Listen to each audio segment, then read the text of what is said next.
कल आरएसएस के लोग भी सनातन की बात कर रहे हैं, तो वो मैंने ये सवाल खड़ा किया था, उस वजह से उनको सनातन पकड़ना पड़ा, मेरी वजह से, रिकॉर्डेड है ये बातें, मेरी वजह से उनको सनातन पकड़ना पड़ा। मैंने उनको कहा, अरे हिंदू तो मुसलमानों की दी हुई गाली है, ऐसा दयानंद सरस्वती तुम्हारा ब्राह्मण ही कह रहा है, और तुम हिंदू राष्ट्र निर्माण करना चाहते हो। तुमने कहा हुआ है कि हिंदू राष्ट्र निर्माण करेंगे, और तुम्हारा ही दयानंद सरस्वती कहता है कि हिंदू मुसलमानों की दी हुई गाली है, तो क्या हिंदू राष्ट्र के नाम पर तुम गाली राष्ट्र बनाना चाहते हो? ये बातें जब मैंने उठाई तब उनको लगा कि ये तो इनकार नहीं कर सकते, डॉक्यूमेंट्री एविडेंस है, दयानंद सरस्वती ने कहा है, अब क्या करें। ये भवन मिश्राम ने जो मामला उठाया, अब इसका कोई जवाब तो नहीं दे सकते, क्योंकि उनके ही जिनको वो पुरखा मानते हैं, जिसकी 200 सालाना जयंती प्रधानमंत्री नरेंद्र मोदी ने गुजरात का दयानंद सरस्वती की मनाई, तो वो इनकार कैसे करें? तो इनकार नहीं कर पाएंगे। उन्होंने हिंदू शब्द का अपने धर्म के साथ स्वीकार करना का मामला जो है वो बंद कर दिया, और इसके जगह सनातन शब्द स्वीकार किया। सनातन शब्द संस्कृत भाषा का नहीं है, सनातन शब्द पाली भाषा का है। सनातन शब्द जो है वो संस्कृत भाषा का नहीं है, सनातन शब्द जो है पाली भाषा का है। बामसेफ बनाने के लिए बहुत लंबा समय लगा। आप लोगों को पता है, मेरी उम्र 19 साल की थी तब से मैं ये काम कर रहा हूँ, और अभी 67 साल 68 मेरी उम्र रनिंग चल रही है, तो 48-49 साल हो रहे हैं लगातार मैं इस काम में लगा हुआ हूँ। और इसके बावजूद भी अभी आप देख रहे होंगे कि मैं नागपुर में कार्यक्रम करके वहाँ से यहाँ आपके पास आया हूँ। समय पर पहुँचना था तो बहुत सारे संकट आते हैं, उसमें फ्लाइट टाइम, हम लोगों को जल्दी पहुंचना है तो फ्लाइट से आना था, फ्लाइट फिर लेट हो गई, फिर लेट हो गई तो लैंडिंग होने के बाद भी लेट हो गई। मतलब समय बढ़ाने का काम ही बढ़ता रहा, मगर साथियों ने जल्दी पिकअप करके जल्दी यहाँ लेके आए, तो मैं इस तरह से भागते दौड़ते आप लोगों के बीच में यहाँ आया हूँ।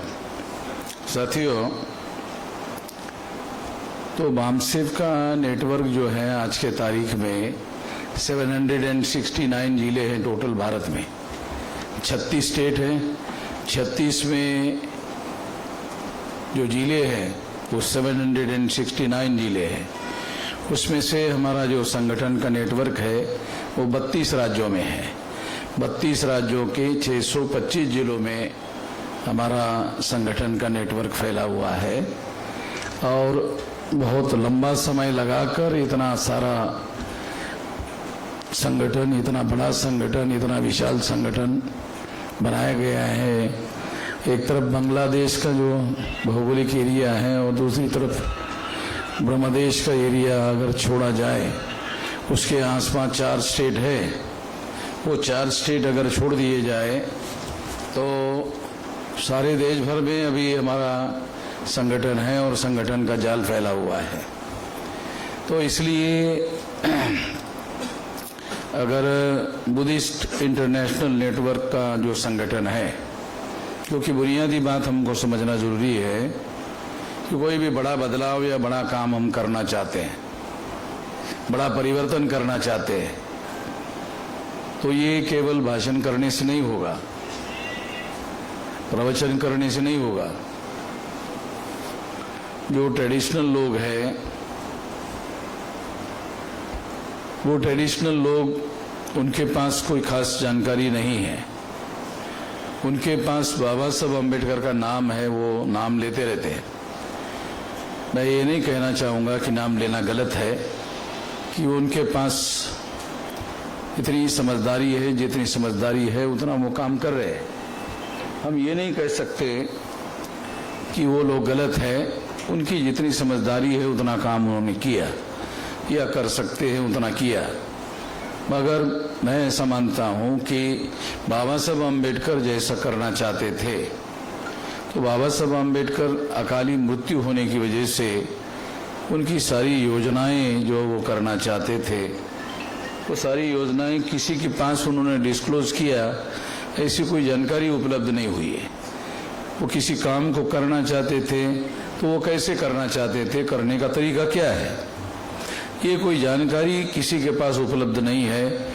और किसी आदमी ने ऐसा कोई अनुभव, ऐसी कोई जानकारी लिख कर रखने का काम उन्होंने किया है, ऐसा उपलब्ध सोर्स अभी तक उपलब्ध नहीं हुआ है। इसलिए हम लोग अपने तजर्बे के अनुसार, जैसा अभी मेरे पास 68 साल मेरी उम्र हुई है और 50 साल का लगभग संगठन संचालन करने का, बनाने का तजर्बा है, उसके आधार पर मैं आप लोगों को ये बात कह सकता हूँ कि यदि कोई बड़ा बदलाव आप करना चाहते हैं तो बड़ा बदलाव संगठित शक्ति के बगैर नहीं हो सकता। अगर आप बड़ा बदलाव करना चाहते हैं, मान लो बुद्धिज्म के संबंध में बाबा साहब आम्बेडकर जो करना चाहते थे, अगर वो काम करना चाहते हैं तो वो काम करने के लिए संगठित शक्ति होना जरूरी है। अगर संगठित शक्ति नहीं है तो प्रवचन होते रहेंगे, बातें होती रहेगी। जो ट्रेडिशनल लोग हैं वो, उनको जितना समझ में आता है उतना वो करते रहेंगे, मगर वो काम हो नहीं सकता। बाबा साहब अम्बेडकर ये बुद्धिज्म को एक्सेप्ट क्यों किया, इसको समझने की जरूरत है। इसको सही संदर्भ में, सही कॉन्टेक्स्ट में समझना जरूरी है। वो सही संदर्भ क्या है? तो बुद्ध के ही प्रवचन से हमें ये बात पता चलती है। वो बात ये है जिसमें वो कहते हैं, चरत भिक्खवे चारिकं बहुजन हिताय बहुजन सुखाय। तो इसका मतलब ये है कि जो बुद्ध का धम्म है, का मतलब मार्ग है, रास्ता है, तरीका है, या विचारधारा है, या उनका कार्यक्रम है, वो बहुजनों का कल्याण और बहुजनों का हित देखने वाला है। इसके लिए उन्होंने वो चलाया, बहुजन लोगों का। ये कोई मैं काल्पनिक बात नहीं बता रहा हूं, क्योंकि उनके प्रवचन में है, चरत, ये पाली भाषा में है, चरत भिक्खवे चारिकं बहुजन हिताय बहुजन सुखाय। तो इसका अर्थ ये है कि बहुजन हिताय और बहुजन सुखाय के लिए बुद्धिज्म की विचारधारा है। अब आज के स्थिति में ये काम कैसे होगा? वो तो उन्होंने बहुजन हिताय बहुजन सुखाय का काम बताया, इस काम के लिए वो काम कर रहे थे। तो आज के तारीख में ब्राह्मणिकल सोशल ऑर्डर के आधार पर हम देखते हैं कि शेड्यूल कास्ट, शेड्यूल ट्राइब और बैकवर्ड क्लासेस के जो लोग हैं वो 6,743 जातियों के टुकड़ों में बांटे गए हैं।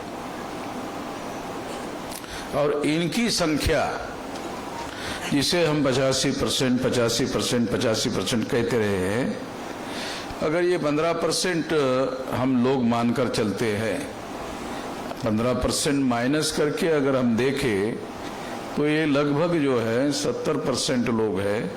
और 140 करोड़ में अगर 70% ये लोग हैं तो इसके हिसाब से हम लोगों को बात समझ में आती है कि इतने करोड़, 100 करोड़ से ज्यादा लोग हैं। ये जो SC, ST, OBC के लोग हैं और जो माइनॉरिटी भारत में दिखाई देती है वो भी SC, ST, OBC से कन्वर्टेड है, ये धर्म परिवर्तित है। इसमें सबसे बड़ी माइनॉरिटी जो है मुस्लिम, ये मुस्लिम माइनॉरिटी भी SC, ST, OBC से कन्वर्टेड है। ब्राह्मण लोग प्रचार करते हैं विदेश से आए हैं, मुसलमानों के बारे में प्रचार करते हैं कि मुसलमान विदेश से आए हैं। अगर आप मुसलमानों का केयरफुल स्टडी करें, और केयरफुल स्टडी बहुत सारे लोगों के द्वारा किया गया है, तो पता चलता है कि वो SC, ST, OBC के लोगों की तरह ही बैकवर्ड है। जैसे SC, ST, OBC के लोग बैकवर्ड है, एजुकेशन में बैकवर्ड है, सामाजिक रूप से बैकवर्ड है, आर्थिक रूप से बैकवर्ड है, उसी तरह से मुसलमान भी उसी तरह से बैकवर्ड है। तो इसका मतलब ये है कि कन्वर्शन के बाद भी बहुत ज्यादा उनके हालात में कोई बहुत बड़ा सुधार नहीं हुआ है। हाँ, ब्राह्मणिकल सोशल ऑर्डर से मुक्त हो गए। मानसिकता जो ब्राह्मणिकल सोशल ऑर्डर की है उससे वो मुक्त हो गए। मगर ये बात हम लोगों को समझना बहुत जरूरी है कि उस स्थिति में बहुत ज्यादा बदलाव नहीं हुआ है।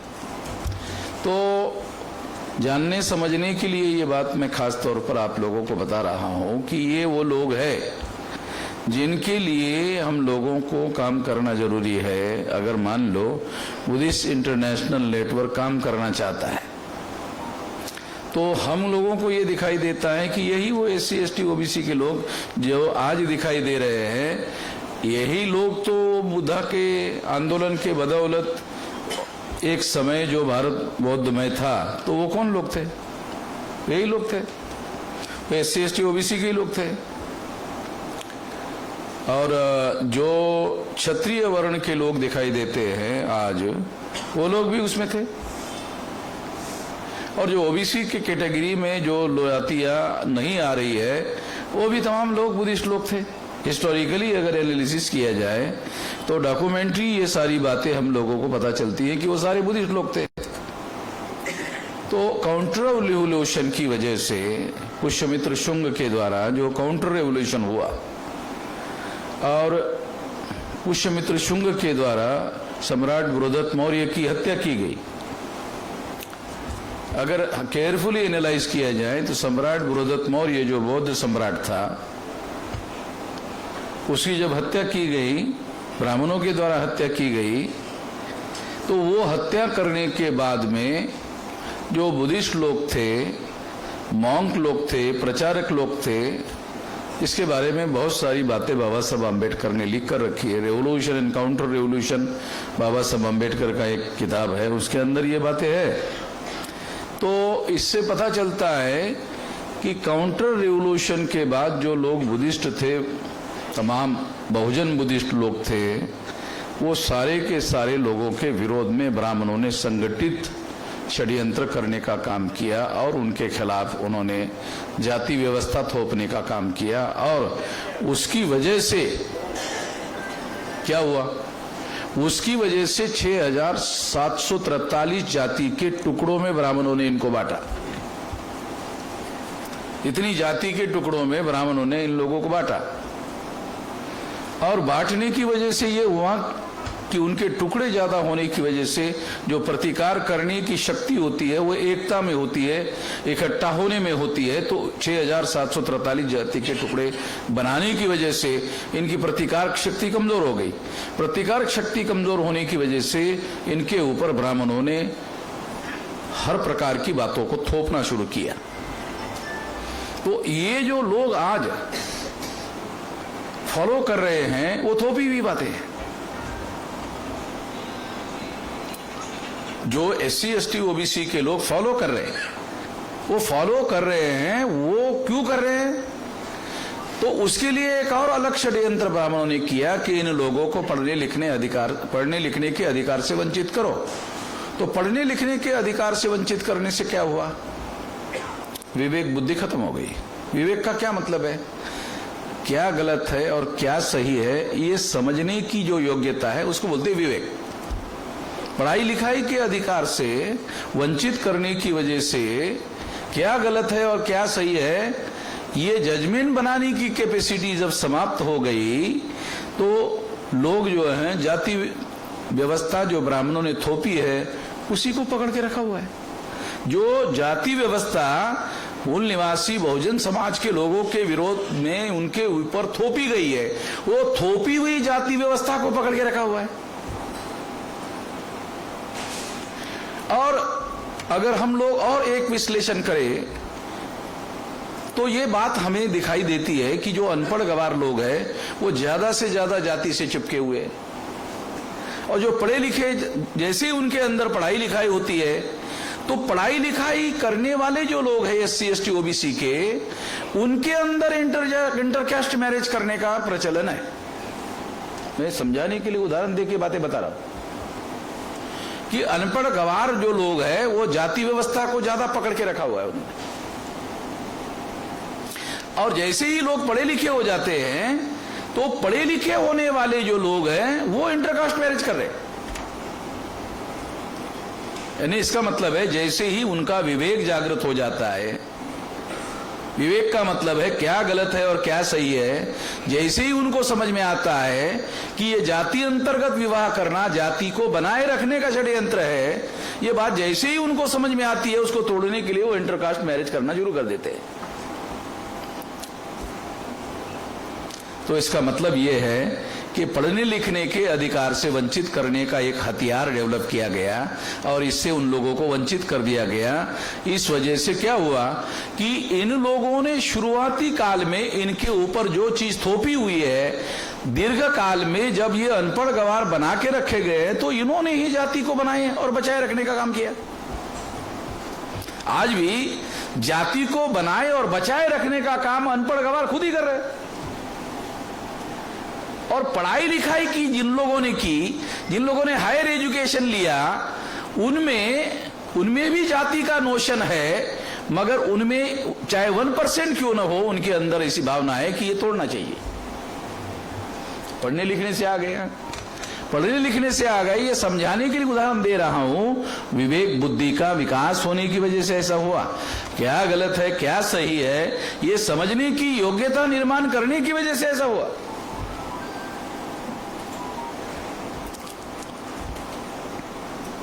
जैसे जैसे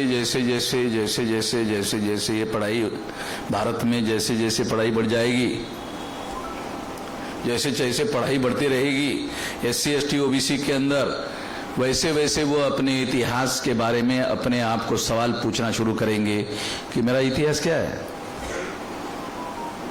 मैं पहले कौन था, आज मैं कौन हूं और मैं पहले कौन था।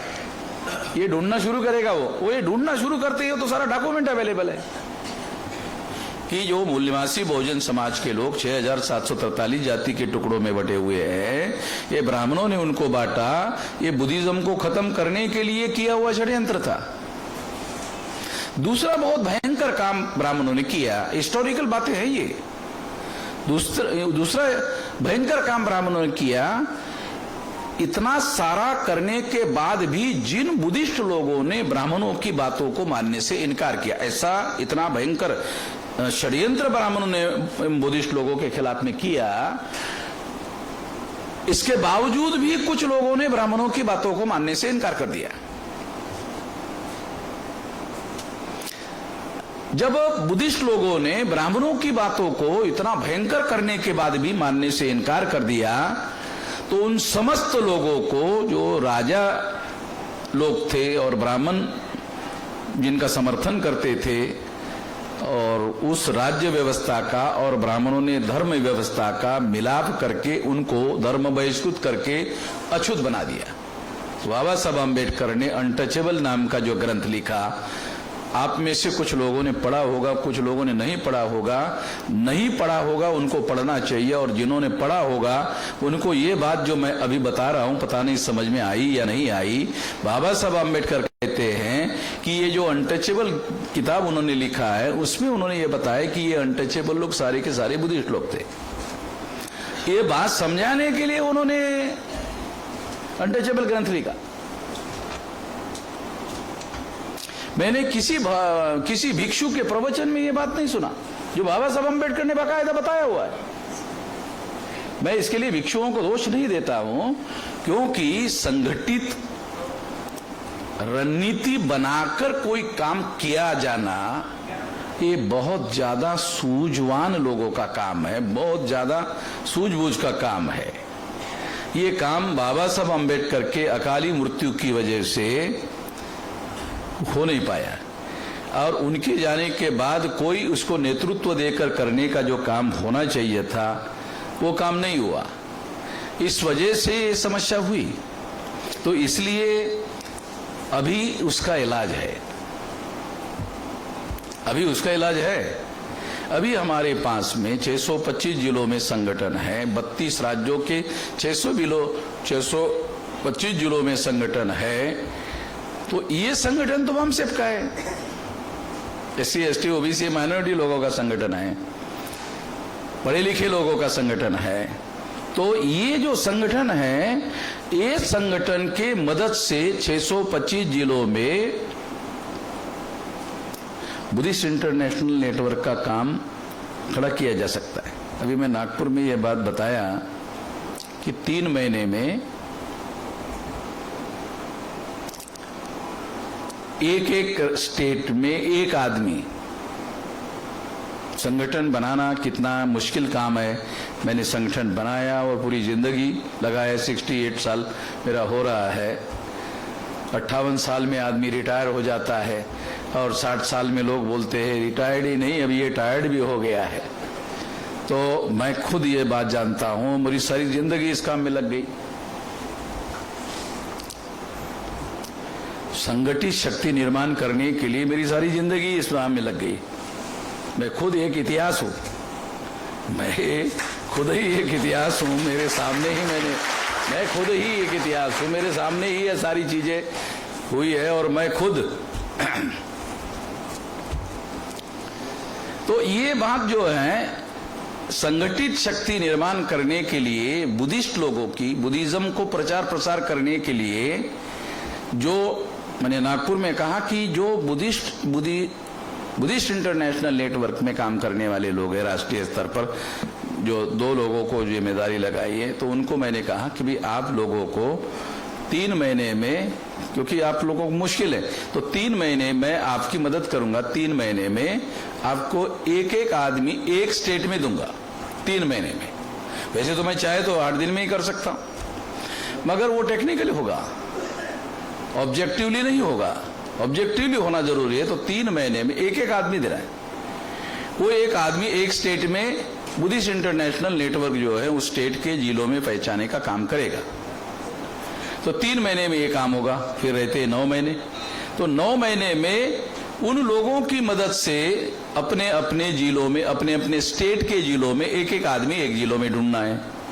तो अभी अगर मान लो 615 जिलों में 32 राज्यों में संगठन है, तो एक आदमी एक जिलों में 1 साल के अंदर खड़ा किया जा सकता है।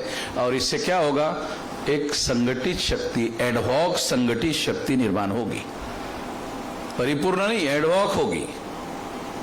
अगर ऐसा करते हैं तो बड़ा संगठन, व्यापक संगठन, अगर बड़ा संगठन, व्यापक संगठन बनाया जाता है तो निश्चित रूप से संगठित शक्ति निर्माण होगी बुद्धिस्ट इंटरनेशनल नेटवर्क की। और फिर बुद्धिस्ट इंटरनेशनल नेटवर्क की संगठित शक्ति निर्माण होगी तो बुद्धिस्ट इंटरनेशनल नेटवर्क के लोग जो परिवर्तन करना चाहते हैं वो संगठित शक्ति के बल पर कर सकते हैं। इसमें 1 साल भर में ये काम, मैं जो बुद्धिस्ट इंटरनेशनल नेटवर्क में काम करना चाहते हैं उन लोगों को ये काम मैं 1 साल के अंदर ही कर दूंगा। मेरे पास संगठन बनाने का हुनर भी है, अनुभव भी है, और मेरे पास तमाम सारे देश भर में लोग भी है। तो उसमें जो बुद्धिज्म में इंटरेस्ट रखने वाले लोग हैं उनमें से एक आदमी निकाल करके उनको इस काम के लिए लगाया जा सकता है। एक काम। तो 3 महीने में तो एक स्टेट में एक आदमी और 9 महीने में एक जिले में एक आदमी। तो ये टोटल जो है 625 जिलों में इतने आदमी तैयार हो जाएंगे। ये 2 काम। तीसरा काम, इतने सारे लोगों को राष्ट्रीय स्तर पर ट्रेनिंग देना जरूरी है।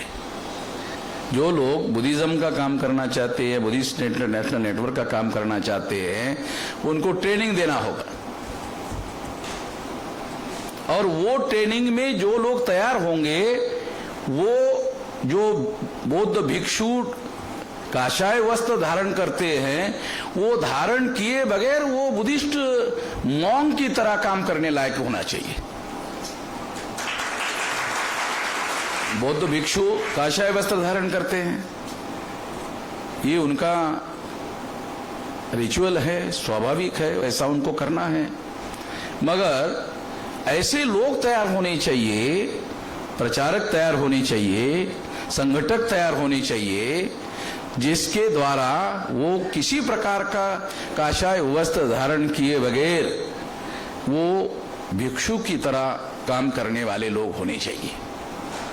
ऐसे लोग ट्रेनिंग में तैयार किए जा सकते हैं, उनकी ट्रेनिंग लगाने के लिए मैं उनको हेल्प करूंगा। ये इतना काम अगर किया गया तो बुद्धिस्ट इंटरनेशनल नेटवर्क एक बड़ा संगठन खड़ा हो जाएगा, क्योंकि क्या करना चाहिए, कैसे करना चाहिए, संगठित शक्ति के बल पर कैसे करना चाहिए और कौन सा काम करना चाहिए। अभी बुद्धिस्ट इंटरनेशनल नेटवर्क का सबसे बड़ा ऑब्जेक्टिव क्या होना चाहिए? सबसे बड़ा ऑब्जेक्टिव बुद्धिस्ट इंटरनेशनल नेटवर्क का होना चाहिए वर्ण व्यवस्था के आधार पर बनाई गई व्यवस्था को समाप्त करना, जाति व्यवस्था के आधार पर बनाई गई व्यवस्था को समाप्त करना, अस्पृश्यता के आधार पर बनाई गई व्यवस्था को समाप्त करना, महिलाओं की दासता जो ब्राह्मण धर्म के द्वारा निर्माण की गई है उसको समाप्त करना, शूद्रत्व ओबीसी के लोगों पर थोपा गया है उसको समाप्त करना। अगर ऐसा एजेंडा बनाकर बुद्धिस्ट इंटरनेशनल नेटवर्क काम करता है तो फिर बहुजन लोगों का इंटरेस्ट होगा। अगर आप बुद्धिस्ट होने के आधार पर केवल शादी लगाने का काम आप करते हो, केवल क्योंकि अभी इतना ही चल रहा है और इसके लिए दूसरे लोगों को जिम्मेदार नहीं कहा जा सकता, क्योंकि जिनको जितनी समझ है उतना ही कर रहे हैं।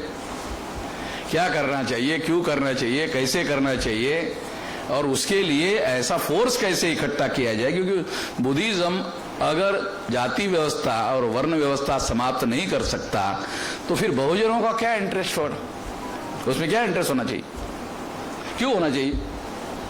जिस व्यवस्था ने उनको गुलाम बनाया, जिस व्यवस्था के विरोध में बुद्धा ने आंदोलन चलाया, वर्ण व्यवस्था के विरोध में, बुद्धा के समय में तो कोई जाति व्यवस्था थी नहीं, ये बुद्धोत्तर है। जाति व्यवस्था बुद्धोत्तर है, वर्ण अस्पृश्यता बुद्धोत्तर है, जाति व्यवस्था बुद्धकालीन रचना नहीं है। वर्ण व्यवस्था बुद्ध पूर्व काल में है और बुद्ध के प्रवचन में वर्ण व्यवस्था के विरोध में विद्रोह दिखाई देता है। इसे डॉक्यूमेंट्री एविडेंस है। इस तरीके से स्टडी करते आना चाहिए। अगर इस तरीके से स्टडी करते नहीं आना तो फिर आप सही प्रचारक नहीं बन सकते, क्योंकि जो समता, स्वतंत्रता, बंधुता और न्याय, ये चतुसूत्री पर आधारित नया समाज और नया राष्ट्र निर्माण करना है तो कैसे होगा, ये बहुत महत्वपूर्ण बात है। ये चतुसूत्री में दूसरे और भी धर्म है, वो धर्म जो है समता को मानते हैं, न्याय को भी मानते हैं, बंधुता को भी मानते हैं, मगर स्वतंत्रता के बारे में उनका रिजर्वेशन है। क्रिटिसिज्म के लिए नहीं बता रहा हूं, टीका टिप्पणी के लिए नहीं बता रहा हूं, मगर हम लोगों को ऐसा मौलिक स्टडी करते आना चाहिए। बुद्धिज्म में स्वतंत्रता का एक सिद्धांत है और ये जो स्वतंत्रता का सिद्धांत है ये रेवोल्यूशन करने वाला सिद्धांत है सारी दुनिया में। विचार की स्वतंत्रता सारे दुनिया में जहां जहां भी आंदोलन चले उस आंदोलनों में विचार की स्वतंत्रता ही सबसे महत्वपूर्ण बात है। अगर विचार की स्वतंत्रता नहीं है तो फिर ऑर्थोडॉक्सी आ जाती है, जिसे हम सनातन कहते हैं, वो सनातन का विचार उसमें आ जाता है।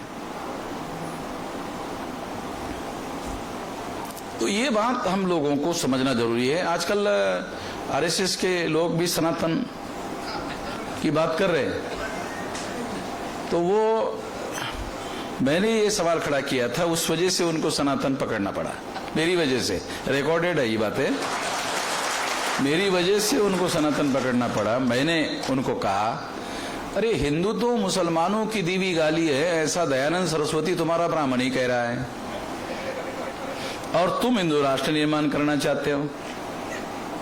तुमने कहा हुआ है कि हिंदू राष्ट्र निर्माण करेंगे, और तुम्हारा ही दयानंद सरस्वती कहता है कि हिंदू मुसलमानों की दी हुई गाली है।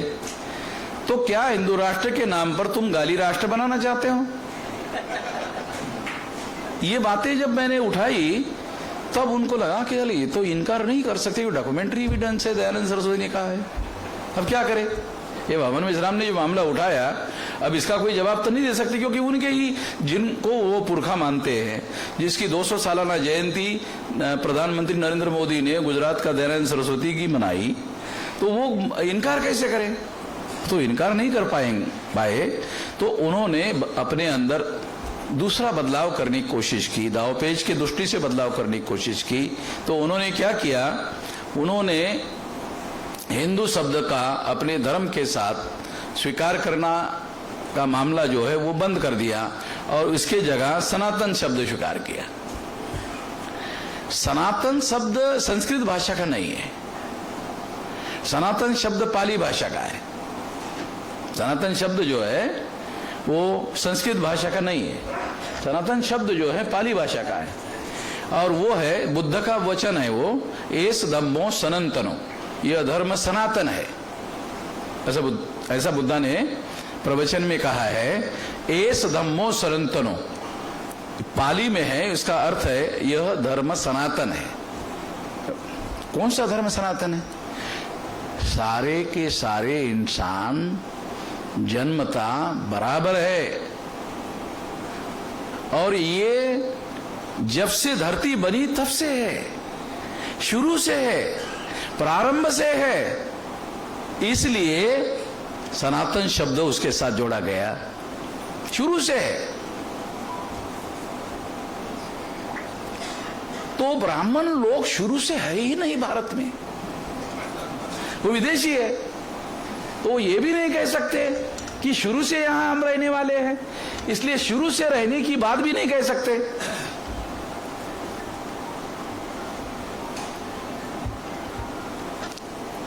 तो एस धम्मो सनातनो, ये धर्म सनातन है। और सनातन क्या है? जन्म से जब जैसे ये सारे व्यक्ति इंसान जन्म हुआ है तब से सारे इंसान बराबर है, शुरू से है, प्रारंभ से है, ये उसका अर्थ है। बहुत बार क्या होता है, हम बहुत सारे शब्दों का उपयोग और प्रयोग करते रहते हैं, अर्थ मालूम नहीं रहता है। इस वजह से हम लोग जो है पिछड़ जाते हैं। तो हम लोगों को जानबूझकर विचारपूर्वक योजनापूर्वक कोई भी काम करना चाहिए। तो बुद्धिस्ट इंटरनेशनल नेटवर्क के लोगों को ये ध्यान रखना चाहिए कि उनके सामने वर्ण व्यवस्था और जाति व्यवस्था और अस्पृश्यता, ये जो बहुत बड़ा चैलेंज है, उसको ऑब्जेक्टिव बनाकर काम करना चाहिए। जब वो ऐसा काम करेंगे तब एक बड़ा संगठन होगा और बहुजनों को लगेगा ये हमारे हिस्से का काम कर रहे हैं, हमारे फायदे का काम कर रहे हैं, हमारे आजादी का काम कर रहे हैं, हमारी मुक्ति का काम कर रहे हैं। जब हमारे आजादी का ये लोग काम कर रहे हैं, जैसे बहुजनों को लगेगा वैसे उनको लगेगा ये संगठन हमारा भी है। नहीं तो फिर जितने लोगों ने बाबा साहब अम्बेडकर के साथ धर्म परिवर्तन किया, हम लोग उन्हीं लोगों के बीच में रहकर जब काम करते हैं तो हम ये नहीं कह सकते कि हम बुद्धा का मूवमेंट चला रहे हैं। बुद्धा का मूवमेंट चलाना है तो बहुजन, वर्तमान में जो बहुजन लोग हैं उनके बीच में जाना होगा, उनको समझाना होगा, और वो जिस समस्या से ग्रसित है उस समस्या के जड़ का मौलिक अध्ययन करके फिर उनको बातें समझाना होगा, संदर्भ में समझाना होगा, वर्ण व्यवस्था के संदर्भ में समझाना होगा, जाति व्यवस्था के संदर्भ में समझाना होगा। संदर्भ में समझाना बहुत जरूरी है। ज्ञान की शाखा है ये संदर्भ। संदर्भ जो है, अगर शून्य में आप सोच रहे हैं तो आपको कॉन्टेक्स्ट समझ में नहीं आता, और संदर्भ में सोच रहे हैं तो आपको समझ में आता है।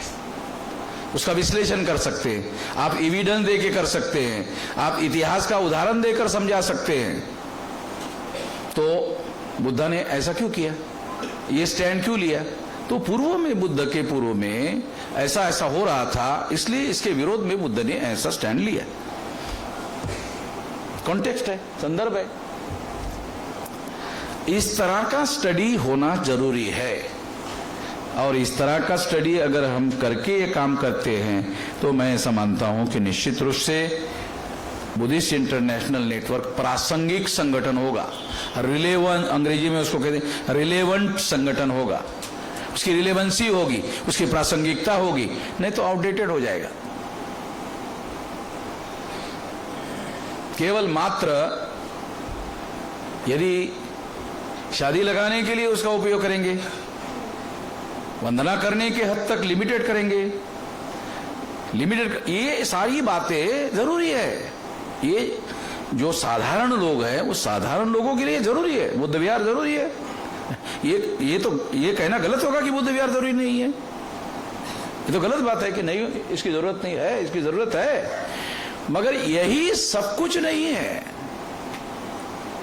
ऑब्जेक्टिव के लाइट में इसको समझना होगा। ऑब्जेक्टिव के लाइट में उस विहार में कौन से किस्म के लोग जो है ये हो रहे हैं, उसके तरफ तमाम बहुजन जो है आकर्षित क्यों नहीं हो रहे हैं, ये कमियां हैं, खामियां हैं, कमजोरियां हैं, ये सब ढूंढना होगा और ये काम करना होगा। इसका ट्रेनिंग देना होगा। SC ST OBC के तमाम जो लोग हैं जो इसमें इंटरेस्टेड है, उन लोगों को इसका ट्रेनिंग देना होगा। और ये तो उन लोगों का, बहुजनों की विरासत है। ये जो जाति के लोगों ने धर्म परिवर्तन किया, उनकी विरासत नहीं है।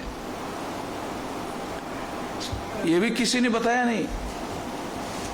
ये बहुजनों की विरासत है, और जाति व्यवस्था की वजह से उनके अंदर एक जाति ने धर्म परिवर्तन किया। उस जाति के बारे में उनके मन में जो पूर्वाग्रह है, वही पूर्वाग्रह कन्वर्ट होने वाले लोगों के बारे में है। इतना महान विचार जो है वो पूर्वाग्रह का शिकार है। तो हम लोगों को ये बारीकियां समझना होगा।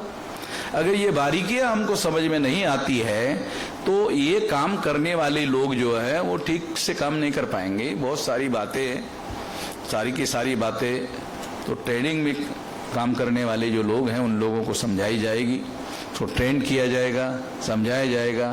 तो ट्रेन होकर के जो कार्यकर्ता तैयार होगा वो इक्विवेलेंट टू भिक्षु होगा। केवल उसका काषाय वस्त्र नहीं होगा, उस तरह के से वो काम करने वाला आदमी होगा। तो निश्चित रूप से मैं ऐसा मानता हूँ बुद्धिस्ट इंटरनेशनल नेटवर्क एक बड़ा संगठन होगा।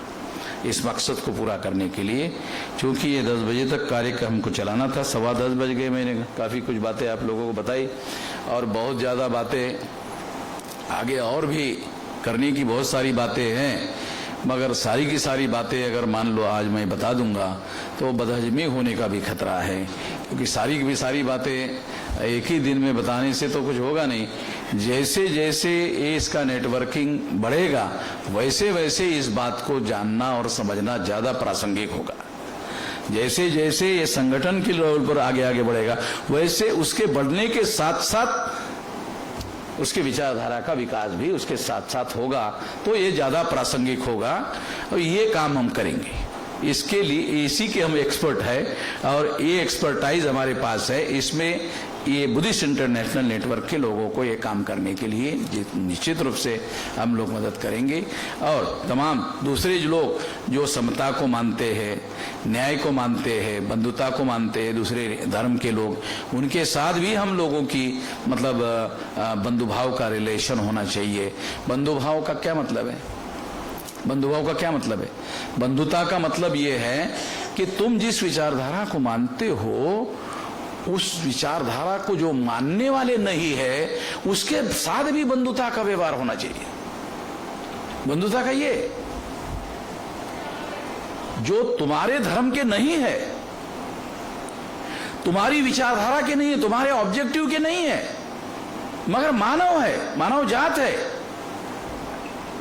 उन लोगों के प्रति तुम लोगों का व्यवहार अगर बंधुता का नहीं है तो फिर बुद्धा ने ये समता का शुद्ध तत्व होने के बाद भी कि सबके साथ समता का व्यवहार होना चाहिए, ये तत्व रखने के बाद भी बंधुता का के लिए रखा।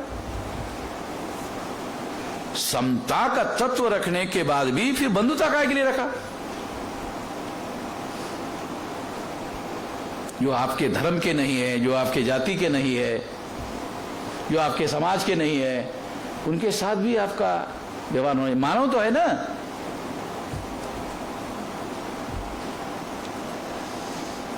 ये बहुत ज्यादा जरूरी है क्योंकि भारत के कॉन्टेक्स्ट में ये बंधुता बहुत ज्यादा इंपॉर्टेंट प्रिंसिपल है।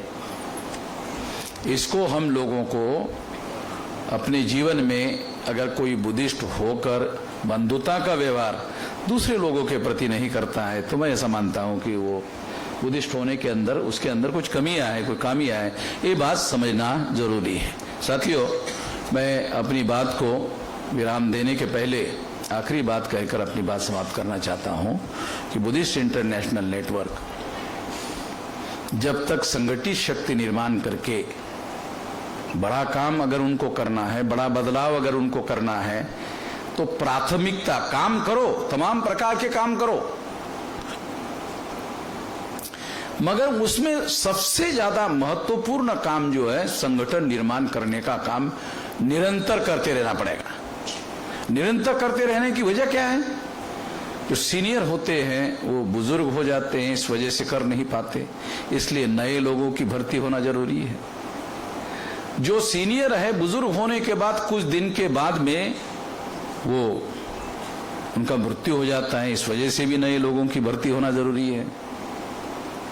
नए और नौजवान लोगों को इस तरह के विचारों का प्रशिक्षण लगातार होते रहना चाहिए ताकि उसमें भर्ती हो और नए लोग जो है उस आंदोलन में आगे बढ़ाने के लिए सामने आ जाए, नेतृत्व करने के लिए सामने आ जाए। तो ये काम निरंतर होते रहना चाहिए। आपके पास संगठन होने के बाद भी ये काम निरंतर होते रहना चाहिए क्योंकि प्लेसमेंट और रिप्लेसमेंट निरंतर होते रहता है। ये करते रहने की जरूरत है और इसलिए ये काम होते रहना चाहिए। इतना ही इस मौके पर कहना चाहता हूं और आपने मेरी बात ध्यान से सुनी क्योंकि काफी समय हो गया, 10:18 हो गए हैं। आपने मेरी बात ध्यान से सुनी, इसके लिए आभार, धन्यवाद।